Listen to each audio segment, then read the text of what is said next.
Hey guys, it's Mrs. Salceda. I'm here to show you how to complete your assignment 406 from seed to fruit.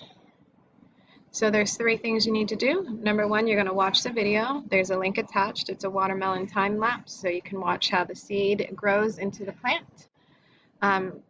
Really quickly, it only takes 3 minutes to watch the seed grow into a full-grown plant. And then after you do that, you're going to complete the PBS Interactive. There's a link attached right here, from seed to fruit. So when you get here, you're going to have to hit launch. And once you launch it, just listen to what it says. It's guided. So you hit your either English or Spanish, and it will explain what's going on, and you just need to hit the right arrow. At the end, after you listen to everything, you're going to have to put all the pictures in order by dragging and dropping them around.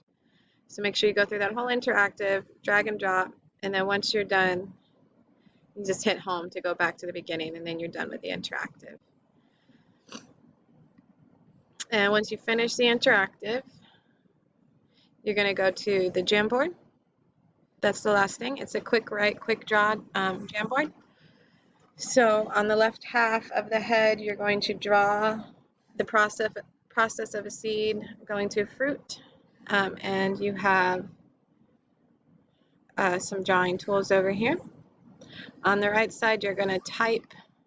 You're going to write about the process. So you're going to type here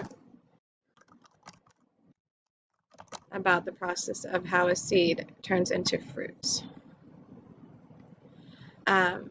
There's also images. If you wanted to insert images instead of drawing, you could insert the step-by-step images of the seed going to the fruit rather than drawing it. I'll be open to that.